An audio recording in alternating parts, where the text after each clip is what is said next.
have found Authentic Business Adventures, the business program that brings you the struggle stories and triumphant successes of business owners across the land. Downloadable audio episodes can be found in the podcast link found at drawincustomers.com. We are locally underwritten by the Bank of Sun Prairie. My name is James Kademan, entrepreneur, author, speaker, and helpful coach to small business owners across the country. And today we're welcoming / preparing to learn from Brett Barlow, the CEO of Everee. And I'm excited because Everee, I guess, Brett, you'll tell us more, but I was poking around your website and it sounds very intriguing, especially to a guy that runs a business. Yeah. And I have to deal with employees, and employees, turns out, want to get paid. Yeah, so, strange. Yeah, right? So let's start with there. What is Everee? Okay, well, first of all, James, thank you very much for having me on your program. It's a pleasure. Yeah. Sounds like the topics that you're covering are super helpful to business owners from all different phases. So I'm really excited to be here. Everee was built on the premise of we want to pay workers the wages they've earned as soon as they've earned it. So in many ways, the current payroll system is failing Americans. And we see that because 68% of Americans are currently living paycheck to paycheck. It's a pretty large number. So if you think about 7 out of 10 of your workers are distracted in some way for financial kind of stress or strain that they might be having in their life. And what happens there is there are industries that are popping up that we consider to be somewhat predatory that are taking advantage of these people. Like another stat just to throw out there, 12 million Americans are using payday loans. 12 million Americans. 12 million Americans with an average APR of 390%. Yeah, it's brutal. It's insane. Brutal. It's criminal, in my opinion. But then you also have credit cards that people lean on and they have their fees or bank overdraft fees and so forth. And so it's just a really challenging time. So one, we see paying people the money that they've earned is a kind of callback to when we were younger. I remember when I would mow my grandfather's lawn at the end of the day, I'd go to the front door. He'd give me a Coke and a $10 bill. All right. You got paid well by your I did my work. I did what I was asked, and I was, compensated for that. All right. The way that we brought that into the market is we built a payroll platform, which in itself, payroll is, I don't think I've ever heard somebody say, man, I can't wait to run payroll. It's really exciting. No. What we do differently is we've built an application that is,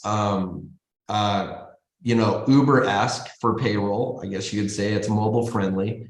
You can process payments within a minute. It's quite simple, but it has all the functionality, time clock scheduling, taxes, garnishments, those types of things that you would expect from a payroll platform. In addition to that, what we are able to do, or where we started, was through same-day ACH.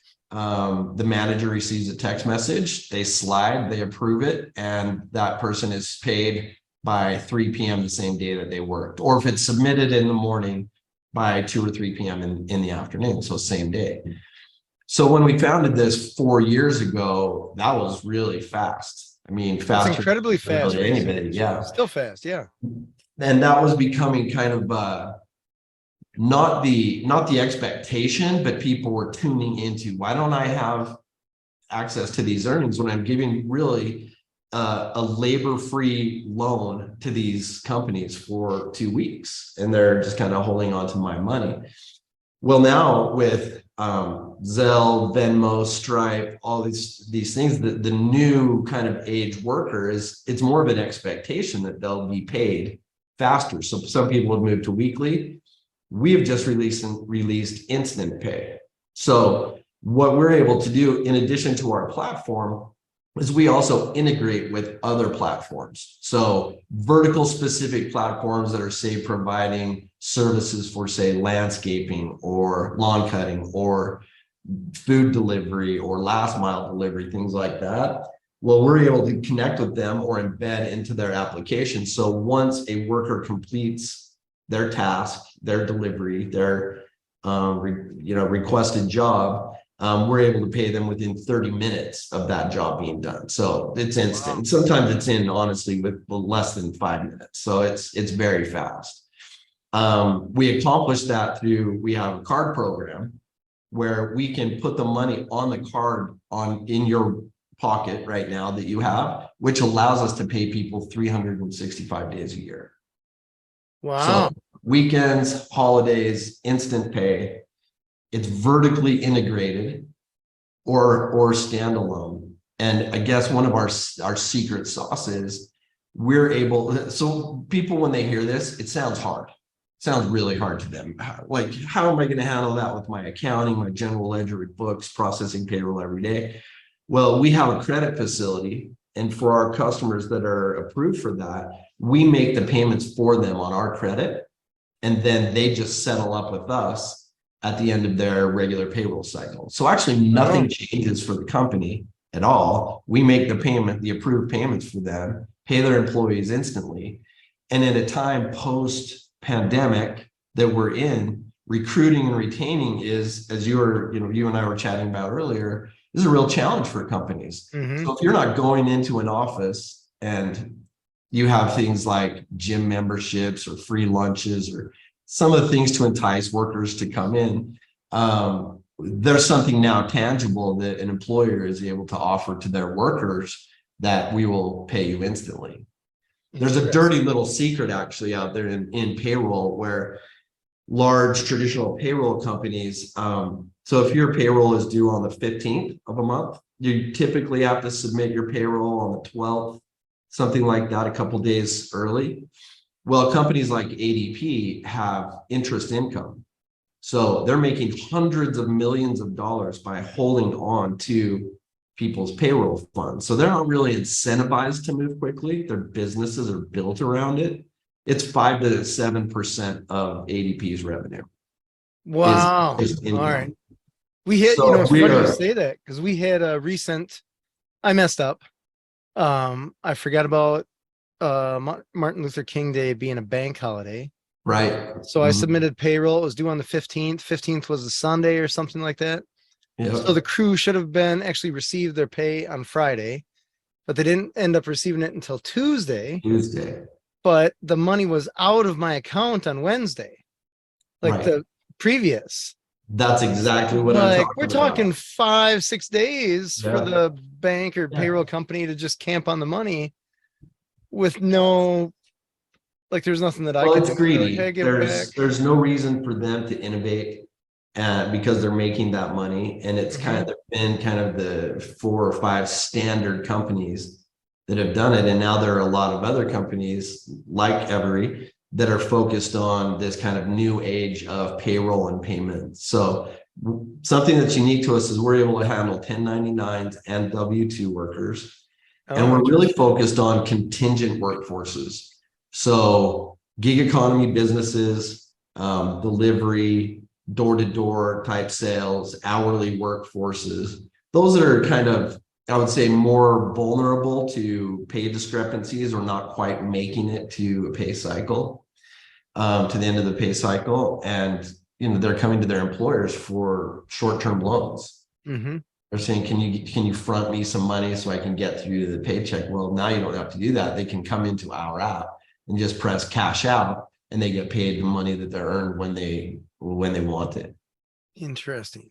Yeah. So I want to ask you, you raise a ton of questions because one, this sounds very interesting, especially as an employee, but I wonder just the technology / rules about ACH, because ACH in my world takes a few days. It's slow, relatively speaking.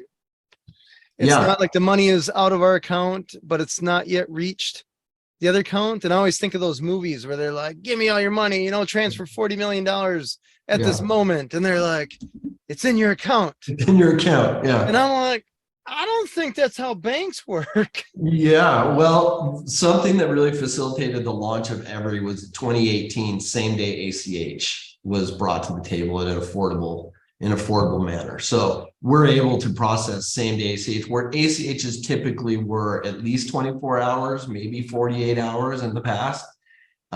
If you approve your payroll by 11 a.m. in the morning, we can have money in your account by 3 p.m. that afternoon. So it's built on same day ACH. But what we've done is we've built other avenues to pay fast. So same day ACH goes through banks, right? The banking rails or banking network. We also are able to push to a card. which is outside of that. It's a completely different rail, which allows us to pay on, say, Martin Luther King Day, or say you're having to remove snow from a business on Christmas Eve. We can pay you Christmas Eve for the work that you've done, which takes a little bit of the sting out of having to work Christmas Eve if you're right. for it, right? I got paid. So can you just, I guess, for myself as well as our audience, Yeah, because I don't necessarily know that people, broadly speaking, understand all of the eccentricities about how moving money actually works. Because I always joke it's a small world until you have to ship something, and it's a small world until you have to pay someone. Because if it's not green cash, just tangible cash in front of someone, to me, I guess to get on a little bit of a side tangent, I had a vendor that I had out of Europe, England, somewhere, and their instant pay is just a thing. And I was looking, I was like, how this girl, she was asking for pay right away, like right away.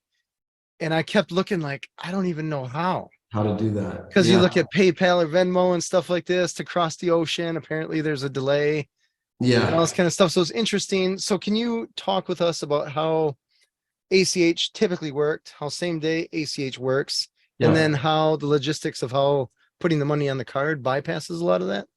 Yeah, so I mean, our banking system in the United States is federally monitored. And so there are banking rails where you have to be FDIC approved, they're heavily regulated. There's a lot of, I guess paperwork or some bureaucracy that goes into that, but it's highly regulated. And even more so post 9/11, where there's just a lot of tracking things that go on. So there's the banking rails where you're using the federal system, and nothing that happens in the federal system is usually passed. Just universally. Yeah, universally. So card programs like Visa or MasterCard, they're built outside of banks, or they have their own kind of banking ability within their companies. And so they have their own processing routes that are outside of the federal. They're still, they're still accountable to the laws and regulations and things like that, but they built their own payment rails that kind of go around that. So we've just kind of diversified how we distribute money to make it the best and most convenient for the worker. All right. So as an employer, is the money, let's just say the employee has a card and the employee worked a day, so we got to pay him $100 or whatever. Is that money coming directly out of my account to their card, or my account to your account to their card? Yeah, so we can do it a couple different ways. We can do what's called kind of a round trip, where we're at the same time, like when you're selling stock, you can do a cashless transaction, you buy and sell at the same time. We can take your money out of a given account and send it right to them through the card or through the ACH. Or if you only want us to withdraw from your accounts once or twice a month, we make those payments for you, and then we just settle up at your regular interval, your regular pay cycle. All right. Because I can imagine reconciling. Like, no, I don't know of any employer or entrepreneur that's like, you know what, I wish I had more stuff to reconcile. Right. I want a longer bank statement every month. I would well, love we do that on every time we make a payment, we take taxes out, we remit what needs to, so you don't have to worry about any of that. We take care of all of those things, and then we provide the W-2s at the end, or 1099s. Oh, you're doing all that? Okay. Yeah. So from let's just say an employee has benefits of some kind, PTO, health insurance, whatever, 401k, all that jazz. How deep do you guys get into that? Yeah, so we don't sell 401ks or benefits, but we have middleware integrations with the largest benefits providers. And so you can make a change in your benefits and it will be reflected in our platform as we make the integrations. With QuickBooks Online. There's a company called Employee Navigator that connects to, I think, 80% of benefits providers. So we just use those integrations, but where our mission is fast pay. And meeting the employee where they are, or the worker where they are, and by whatever means necessary, getting them the funds as fast as possible. All right. Interesting. I want to play devil's advocate a little bit, if you don't mind. Sure. Because as an employer, just like just about every employer, even more so in the past few years, Yeah. ghosting has become a thing where Mhm. employees just decide today's not a good day to go to work and tomorrow doesn't look that hot either. And I'm Yep. not really interested in telling my employer at all. They So come in does the morning this, and leave at lunch. yeah. I didn't even know that was a thing until I started hiring people. And then it turns out it's definitely a thing. Yeah. Anyways, um, is there any measurable statistic that you guys have that shows whether something like this makes that more common Yeah, or less common?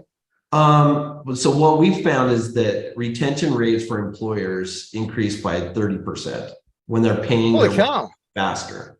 Well, that's So not inconsequential. 90% of US businesses say it's very difficult to hire people. 83% of workers believe they should have access to their funds faster. So we're seeing it as a recruiting and a retention tool for all types of businesses. Now, there's some, I would say that our product isn't really designed for higher salaried people or higher compensated people. But if you're an hourly worker in a contingent workforce and you are potentially living paycheck to paycheck, it's super meaningful. I mean, if you did an hourly job, you might quit to go to another job for a $1 more an hour. Well, if you're being paid every day, that dollar maybe doesn't become so enticing and you stay where you are. So we found Interesting. it to be a great retention tool. All right. Yeah, Yeah. I lost an employee. I wouldn't consider it a loss. An employee left over a quarter an hour, which I was thinking like the cost of you transitioning is probably you won't make that up for a year and a half, Yeah. but whatever. Yeah. Um, Continuing on with the devil's advocate thing, Sure.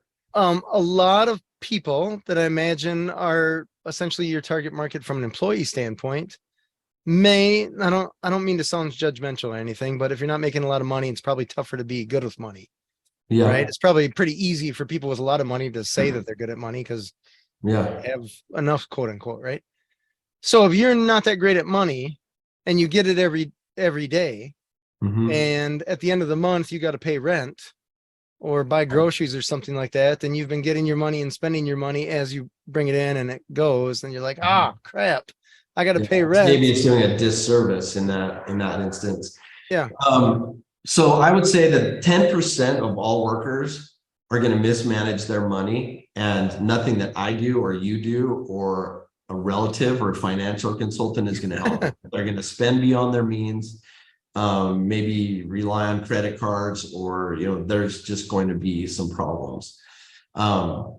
The other 90%, though, I think companies have had this, I would call it erroneous opinion that they're the savings accounts for employees, like they're holding on to their money for employees. That's Oh, interesting. Okay. or they're good. And I would say that's not really giving credit to the worker or the employee. Mm-hmm. Are people going to mismanage their money? Yes, sometimes.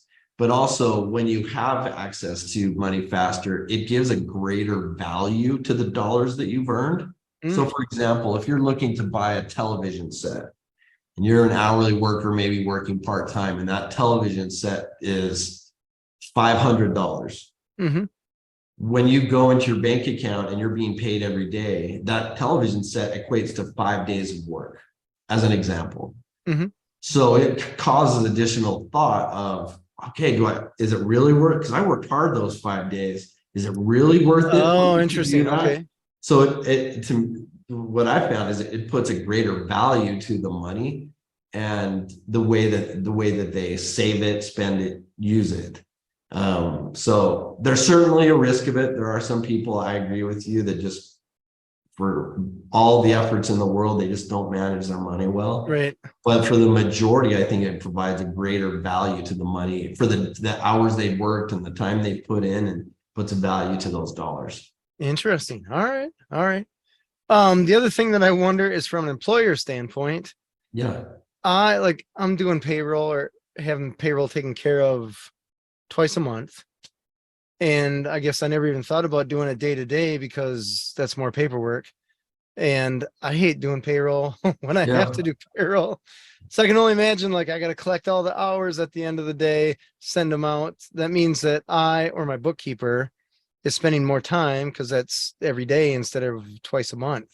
Right. Well, in our platform, we have a built-in time clock. Oh, okay. And All we right. also have a scheduling app within our platform. So we can get a view into what hours are scheduled to work and what hours have been worked. So with the time clock, when they punched in, if they want to collect their dollars, we're easily able to say, okay, well, you're requesting 40 hours of payment. You've only worked 35. We send a text message to you and say, hey, we could pay for the 35 hours, but you don't have 40 hours available. And we take care of all of that. All Right. right. So, the bane of the existence of a payroll administrator is collecting hours, tracking people down. What Totally did you agree. work? Right. Totally agree. And Especially so when they're now this remote. puts the onus on the worker to be accurate with their time punches so that they have access to those funds faster. All right. So it really shouldn't be creating any additional work for the administrator. We built it to minimize all of that. We pay our employees whenever they want to be paid.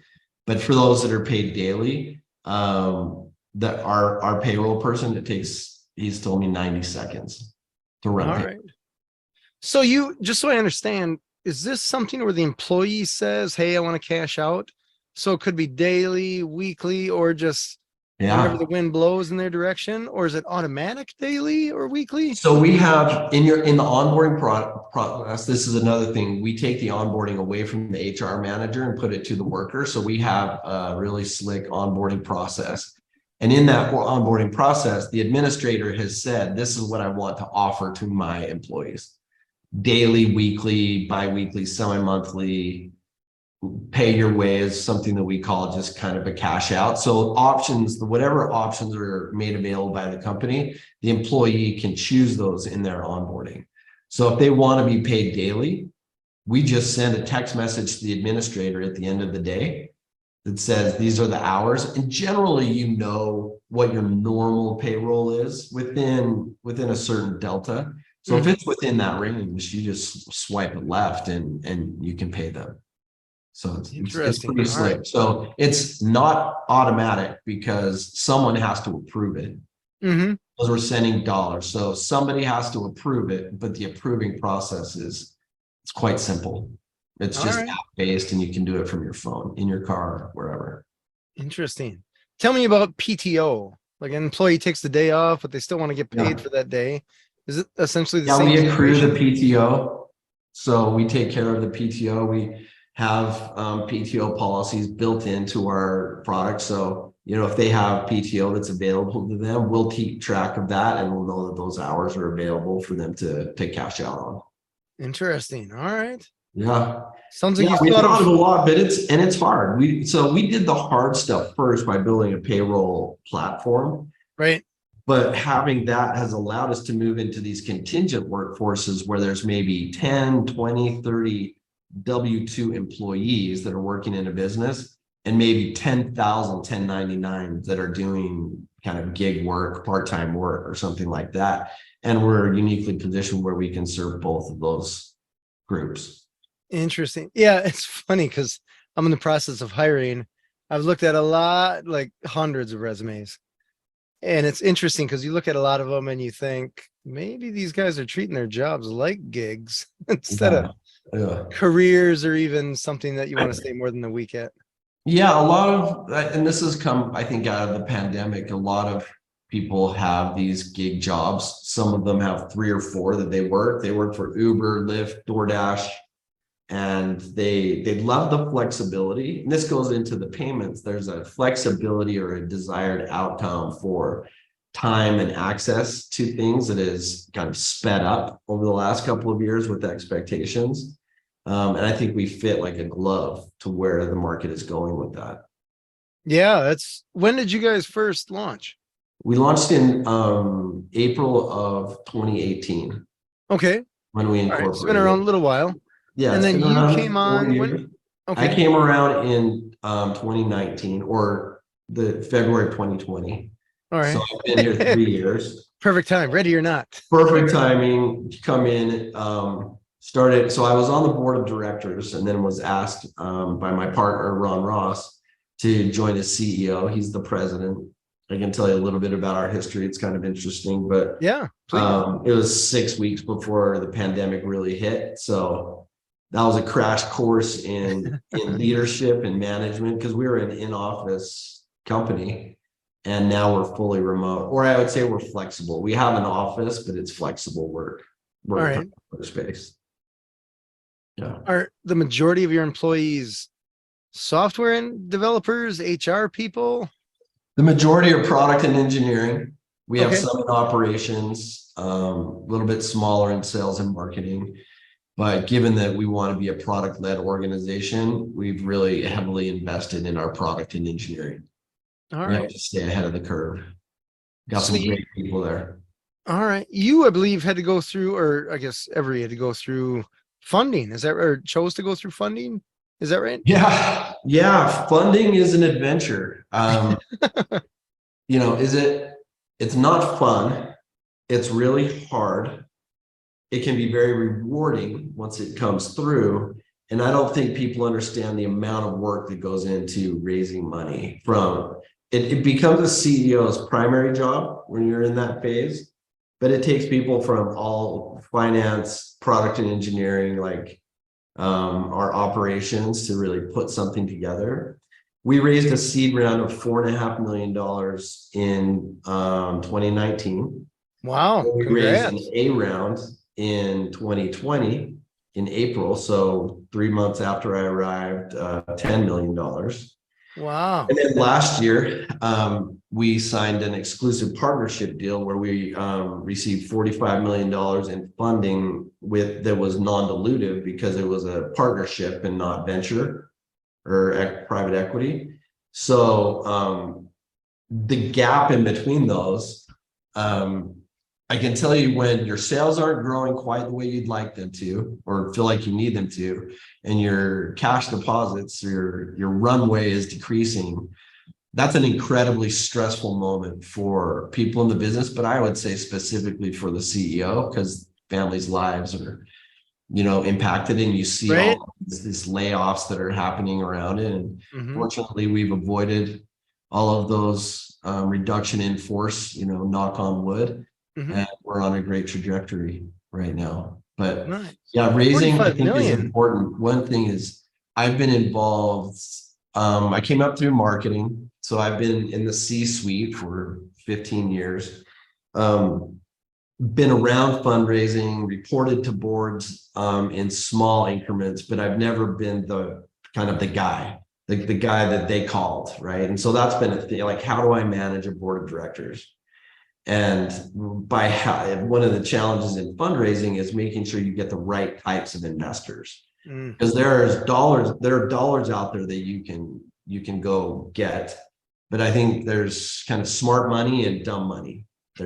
You can get money, but are you getting it from someone who doesn't really believe in what you're doing, or they're challenging to work with, or any number of things that could go wrong in those relationships, because you're basically getting married. Right. Yeah, it's a You relationship. don't divorce an investor. No, You don't do that. not easily. Not easily, so that's another kind of checking referrals and understanding how they work with other people, and reputation, and just meeting with them and not rushing to decisions. But I think the most important thing for fundraising is making sure that your business is healthy, and you have the metrics, the KPIs, the discipline within your business that makes it kind of a no-brainer for them, right? So if you're going in and you have some pretty healthy growth, say 3-digit growth, that's appealing, but your margins are really, really bad. There's a mismatch there. It doesn't work, right? So you need to have, healthy margins, healthy retention rates, healthy growth.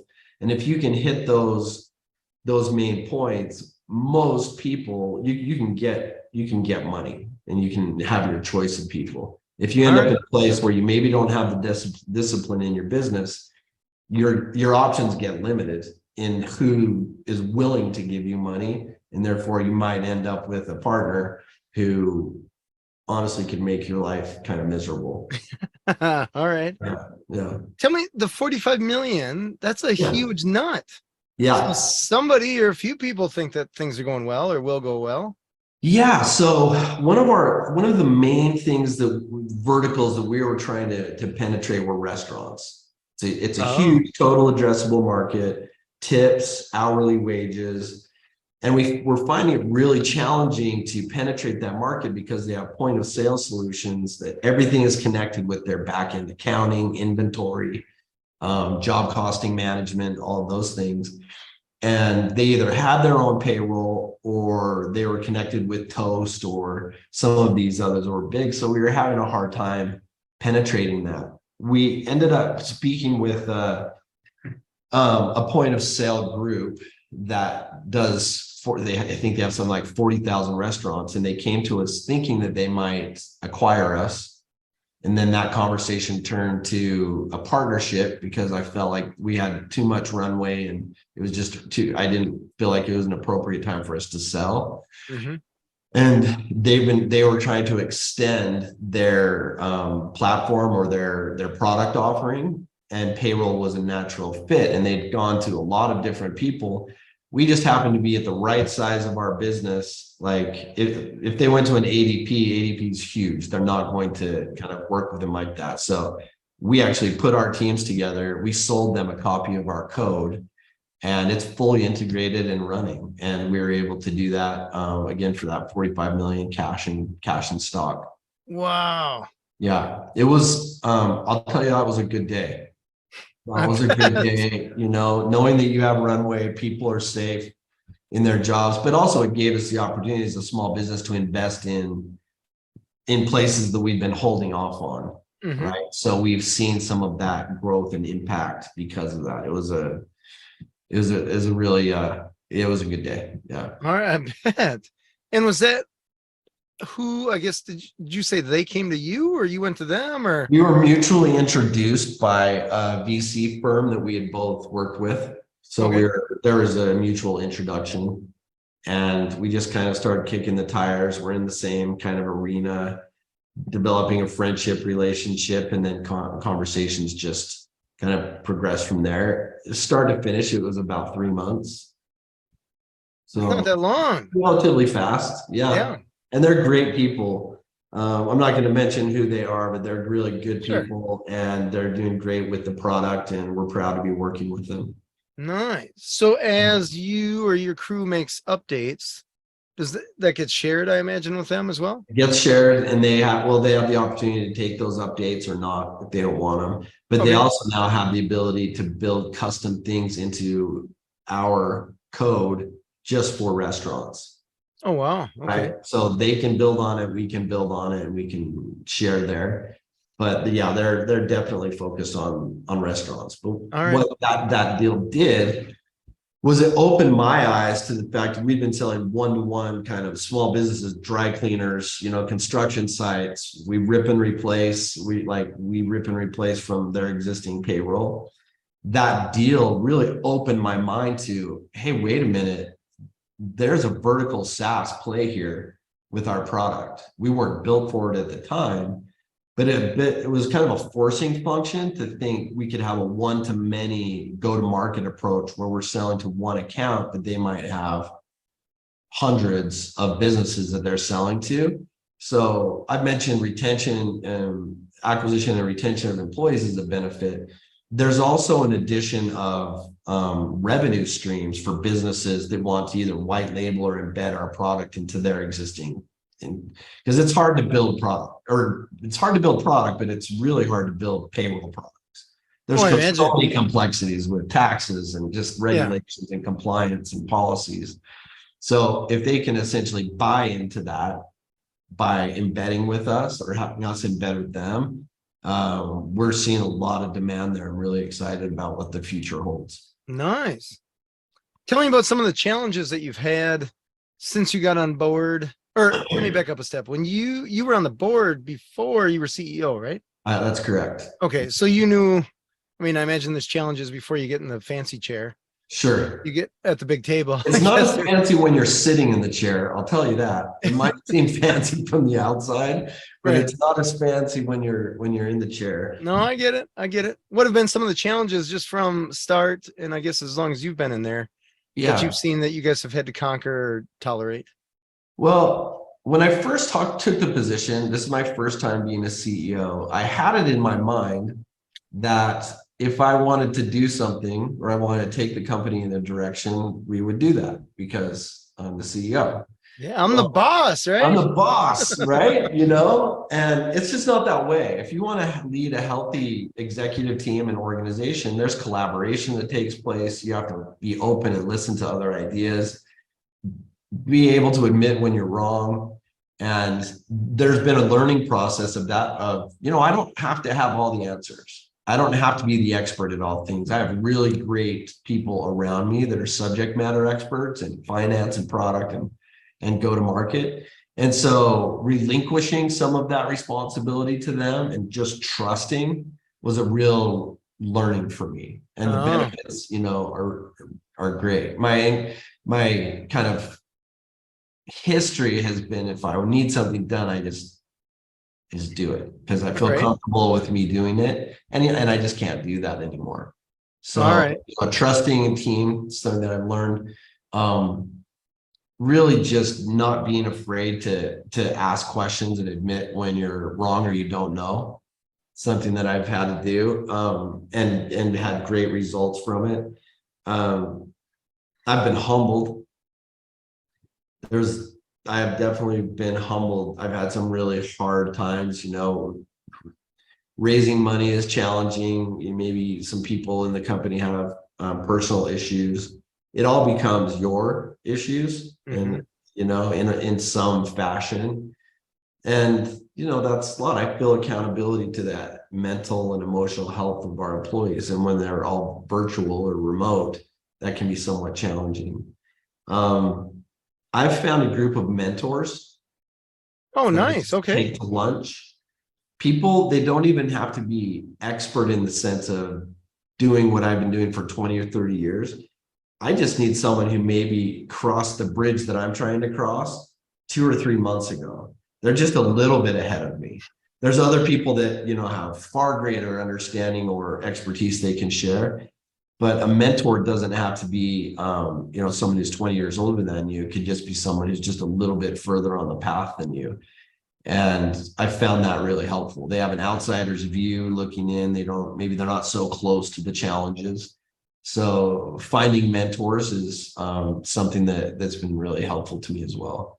All right. So finding them, I guess, how did you find them? Did you figure out who or roughly what type of industry you want to target and then just call people up and say, hey, let me take you out to lunch kind of thing? Or how did that work? Well, I kind of prospected, right? I would go to lunch with someone who was helping me out and I would leave the lunch with another name. All right. Who else should I speak to? Because I'm kind of going through these things and then that person begets another person, begets another person. I've got a great board of directors who, some are independent, some are with VC firms that have been really great colleagues and advisors to me, and they've recommended people to me as well. And there's also just years and years of mistakes that I've made and acknowledging those and trying to help the team avoid them, or asking these mentors, how did they avoid them? So I can hopefully skip over those landmines as we're moving forward. But it's been very helpful. Yeah, humbling in the sense of just not, there's situations or questions come up where we're trying to find product market fit and there's two really great options, and getting a team around us to make, try to figure out a decision and how to make that and be the person that finally makes, okay, this is the decision that we're going to. I've chosen incorrectly sometimes. Yeah, we all do. Sooner or later. And that's humbling, Yeah. that loses us months or dollars or whatever that may be. And so I found great empathy in this role for the CEOs I've worked with in the past. Oh, sure. Okay. You Yeah. understand where So they're you coming find from. yourself being maybe critical of your boss at different times, and then you start wearing their shoes and you're like, okay, yeah, I didn't have all the answers back then and they were doing the best that they could. So I'd say that's something major that I've learned is maybe don't judge a book until you've read it. Fair, totally fair.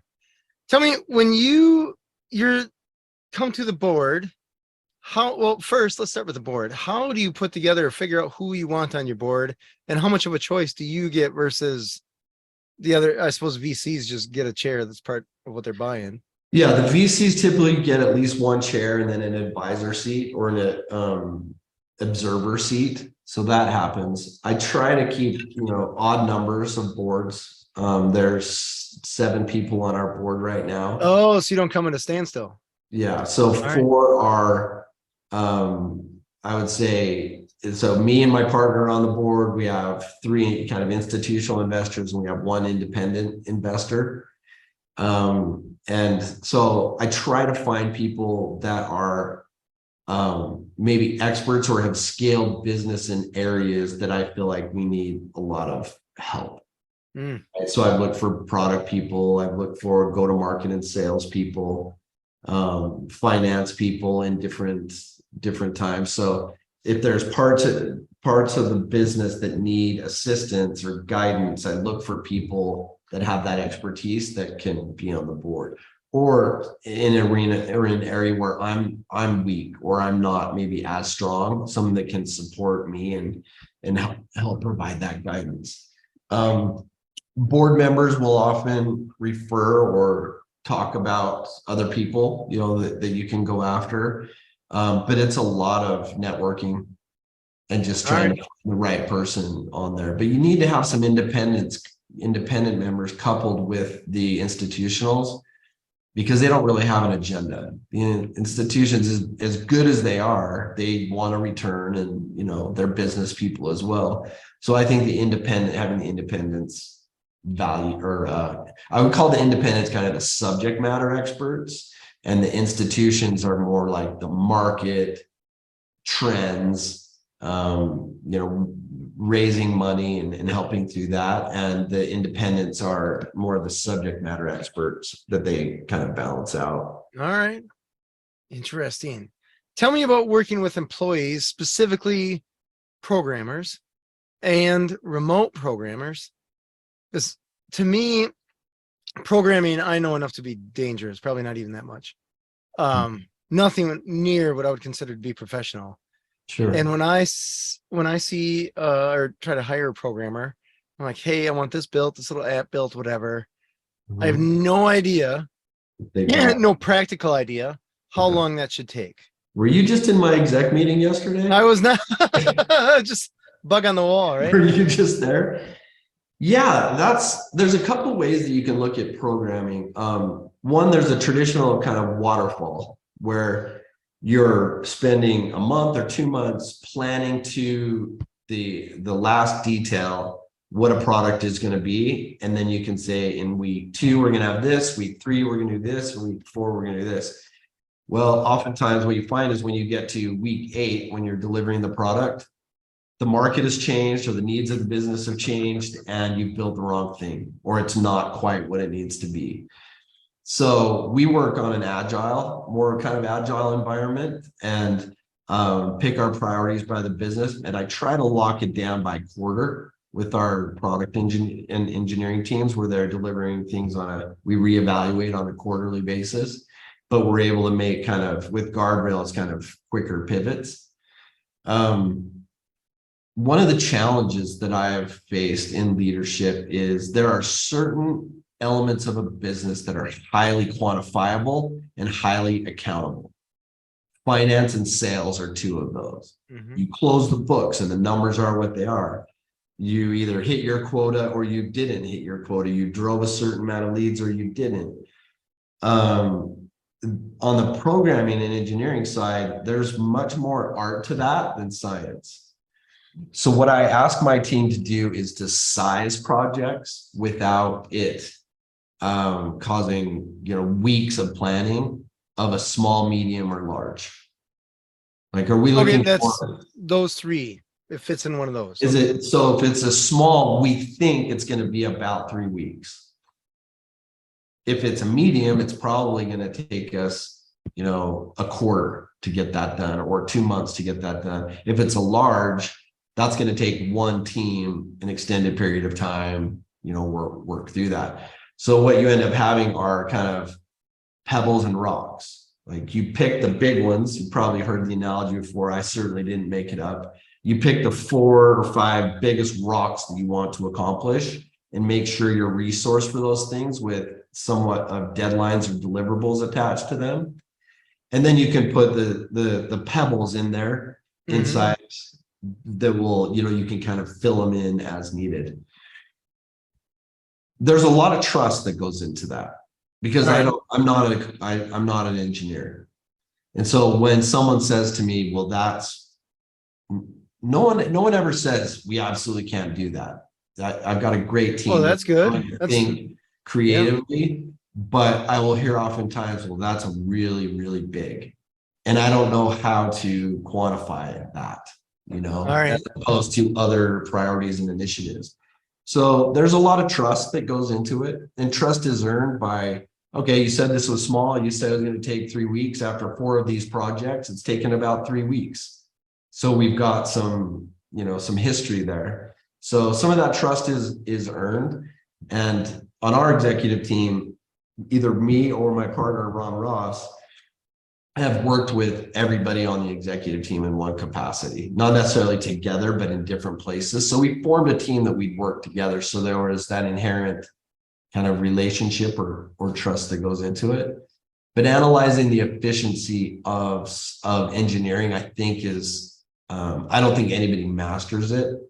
But you can't treat it like other parts of the business. And there can be some challenges where a salesperson might feel like, well, why am I getting hounded because I didn't hit quota, but product was delayed 2 weeks or something like that. Oh, sure. And so you can get these kind of silos that create, well, why can't the sales team sell what I built? And what the sales team is like, why can't they build something for me that I can sell? So bridging those gaps and making sure you're having, I would say, healthy conflict is not a bad thing. Having hard conversations and figuring things out is a learned talent that I haven't always had. But the underlying premise of it, and I actually got this from Patrick Lencioni, is there's a pyramid of an effective executive team, and the base of that pyramid is trust. And if you have trust, and if you have vulnerability, and you're like, we're humans, we're all trying to do the same thing here. Give grace to people when they make a mistake or, assume positive intent. Then you can have more of those maybe conflict conversations and working through things that actually get you to a better place. Because nothing is ever perfect. Nothing. The road to success is circuitous, right? It's like this. It's never directly up and to the right. So you have to be able to work through conflict with your teams in order to get to the right place. So fair. Totally fair. Maybe that might have been long-winded. I apologize for that. No, it's good. It's something that is top of mind, and I'm not perfect at it, but we've had a lot of conversations about it internally. It's accurate because I guess on a smaller scale, and I would say less subjective, but still relatively subjective, is where with my call answering service, measuring administrative time for agents on individual clients and stuff like that is similar, not nearly as difficult as measuring time spent by an engineer coding, especially when that engineer is remote. And you're going to have some engineers that just are in the zone. They know how to get it done. Yeah. An ex-engineer could knock this thing out in a week, maybe a day, where another engineer that they're good, but they're slow. Maybe they need more Mountain Dew or whatever. Yeah.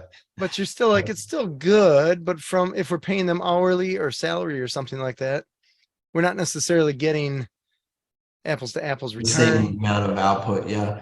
I've had to really be careful about the language that I use. Like, can't you just do this? Like, couldn't you just like put, a button or and that doesn't land well. That's really minimizing and showing my ignorance of the process. Sure. So I've tried to be better about that. But when I ask a question, I try to make it, look, I understand that this is going to take work. This is the reason why I'm asking for this thing.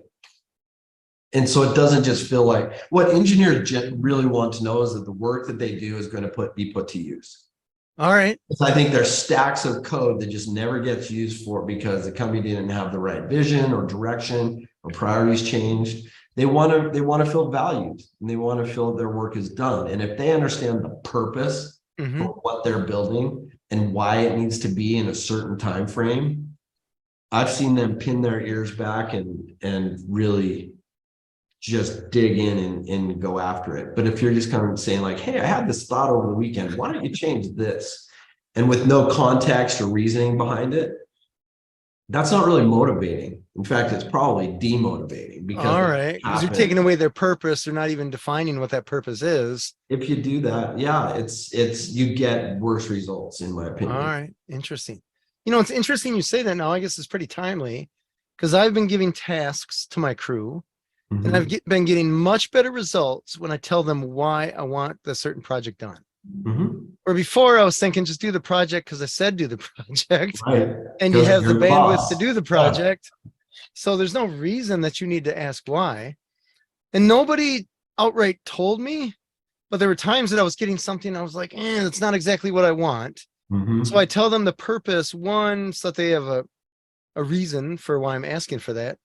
But it also gives them a little bit of guidance, some guardrails that like, is this what I'm doing, achieving that purpose? Yes or no? And tweak is it important and why? You could correlate that to, I don't know if you have children, but like just when you're like, just do it because I said so. Right? Yeah. Right. Let me ride home. Yeah. You get, I think, better results from kids when you explain things to them and help them understand the reasons why they're being asked to do something. Not that engineers are children in any way. I just think it's human nature to not just be like ordered around. Even if you're in the military, like there's some, I can't say all the time, but at least some like, this is an order, but this is why I'm giving you this order. And I've found that increases the health and the morale of those relationships. And then I would add to that empathy. The salesperson saying, why don't you build something that I can sell, or vice versa? Well, if either one of those groups could just stand up and have some empathy and say, look, I understand it's really challenging to go to market with this. This is what we're building. Tell me what your struggles are. And if you have teams that are willing to do that, it's just a much more pleasant and productive work arrangement. Nice. Not everybody's able to do that though, because I think we mostly just kind of get focused on what we have been asked to do and what's important to us. Yeah, you have that tunnel vision because you want to get the job done. And a lot of times you forget that there's other people. Yeah. You raise a very good point that I have to constantly remind myself of, is assuming that the other person has good intentions. Right. Because a lot of times I'll see somebody mess up and I'm like, what are you trying to do? Yeah. Right. You're trying to destroy the company. How could you mess up? Yeah. Or what's really hard is like Slack or written communication. When somebody puts something in all caps to emphasize it, and your reaction is like, why are you yelling at me? We just have to be careful in our communication style. And remote work is challenging because a lot of it is written. And so I try to lead with, appreciation. I thank you for doing this and please, and being careful with my language on that. So it's not left to maybe a misinterpretation of why is my CEO mad at me when I'm really not. Everyone's delicate flower, right? That's right. Delicate flower. Everybody, especially a CEO, right? You got to tiptoe around, walk on eggshells, whatever. Yeah, I've had to learn about that. not everybody thinks about things in the world the way I do. So I have to be, I'm myself for sure, but there's a language check in things and sensitivity to trying to create an environment where everybody feels safe and welcome and comfortable so they can do their best work. Yeah. Right. Fair. Yeah. But I didn't realize how fast time is moving here. How can people find you? So website, first of all, the company's name is Everee, Everee. So everee.com. Brett Barlow on LinkedIn, if anybody would like to connect with me. And yeah, we serve businesses in every state in the country. And I personally just like connecting with other people. So if there's anything I can do to help, or maybe I can be that person that's done something just a couple weeks before somebody else, and Right. happy to help them out if I can. So, but more than anything, I'd just like to thank you for having this interaction and conversation. I've really enjoyed it, and I'm really grateful that you invited me to talk with you today. Yeah, happy to. You have a ton to share. And I mean, payroll, I don't know of any employer that's just like, yeah, it's payroll day. No, So, nobody does. So we but want to make it easy and fast. yeah, that's pretty clever. That's very clever. So kudos to you for being on the top of that mountain, I suppose. Well, we're trying to get to the top of the mountain. I don't know if you ever really get there, but we're working hard. It's a journey. It's fun. Yeah. It's all good. Cool. Well, thank you so much for being on the show, Brett. James, thank you so much. Have a wonderful day. Take care. You as well. Okay. This has been Authentic Business Adventures, the business program that brings you the struggle stories and triumphant successes of business owners across the land. We're locally underwritten by the Bank of Sun Prairie. If you're listening or watching this on the web, if you could do us a huge favor, hit the big old like, hit the big old subscribe, and of course, comment to myself or Brett below and let us know what's it like doing payroll as an employer, what's it like to receive pay as an employee, and what are the things that you'd like to be improved on either way. My name is James Kademan, and Authentic Business Adventures is brought to you by Calls on Call, offering call answering and receptionist services to service businesses across the country on the web at callsoncall.com, as well as the Bold Business Book, a book for the entrepreneur and all of us, available wherever fine books are sold. We'd like to thank you, our wonderful listeners, as well as our guest, Brett Barlow, the CEO of Everee. Brett, can you tell us that website one more time? Yeah, everee.com, EVEREE.com. Perfect. Super easy. Past episodes can be found morning, noon, and night. The podcast link found at drawincustomers.com. Thank you for listening. We will see you next week. I want you to stay awesome. And if you do nothing else, enjoy your business.